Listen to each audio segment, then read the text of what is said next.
अस्सलाम वालेकुम। Drama serial मुफ्फात परस्त इन दिनों अवाम को बहुत ज़्यादा बोर कर रहा है। जहां एक तरफ हादी और ज़हरा का पैचअप दिखाया जा रहा है, वहीं दूसरी तरफ महरू का ज़ैन की ज़िंदगी में आना अवाम को कुछ खास पसंद नहीं आया। होना तो ये चाहिए था कि जितना कुछ भी महरू ने ज़ैन के साथ किया है, ज़ैन आते हुए ही उसे तलाक देकर आता। लेकिन महरू इस दफ़ा फिर से ज़ैन को अपनी चिकनी चुपड़ी बातों में फंसाती और उसे कहती है कि मैं सलमान से सिर्फ उसे सबक सिखाने गई थी और उससे मोहब्बत नहीं करती, मैं मोहब्बत उनसे करती हूँ। और ज़ैन यकीन भी कर लेता है, जबकि उसकी ममा उसे बेहद समझाती है कि अब महरू आ भी जाए तो तुमने उसकी किसी बात पे यकीन नहीं करना। सलमान महरू को बुलाएगा कि उससे वाकई बेहद गलती हो गई है, वो उससे माफी मांगना चाहता है। लेकिन अब की दफा जब महरू सलमान से मिलती है तो मुनीर साहब उसे देख लेते हैं, उन्हें सदमा लगता है और वो उसी के दुख से मर जाते हैं।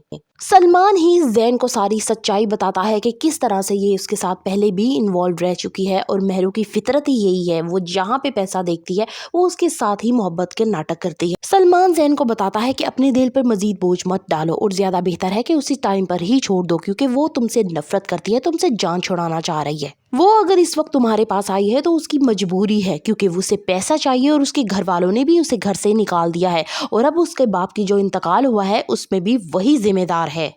मुनीर साहब बड़े ही गुस्से में खड़े होते हैं और महरू से पूछते हैं कि कहाँ से आ रही हो तुम। तो महरू लाजवाब होती है, वो एक जोरदार थप्पड़ महरू को लगाने ही वाले होते हैं कि आलिया उनका हाथ पकड़ लेती है और कहती है कि जवान औलाद पे आप हाथ उठाएं। मुनीर साहब कहते हैं कि इस लड़की की वजह से मैंने फराह को कानूनी नोटिस भेजा था, मैं मुकम्मल तौर पर इसका साथ देने को भी तैयार था, लेकिन मुझे ये नहीं पता था कि मेरी अपनी ही बेटी में खोट है। यानी फराह बिल्कुल ठीक कहती थी इसके बारे में, लेकिन हर दफा मैं उसे ही झूठा कह देता था। अब मैं किस तरह से दुनिया को अपना मुंह दिखाऊंगा। मुनीर साहब साफ तौर पर महरू से कहते हैं कि तुम्हारा अब इस घर में कोई काम नहीं है, तुम अपना सामान उठाओ और वहीं चली जाओ जहां से तुम आई हो, तुम्हारे लिए इस घर के दरवाजे बंद हो चुके हैं। वो इतने ज्यादा गुस्से में होते हैं कि उनकी तबीयत बिगड़ना शुरू हो जाती है कि आलिया अपनी बेटी से कहती है कि दफा हो जाओ इस घर से, अब हम तुम्हारे साथ कोई ताल्लुक नहीं रखना चाहते।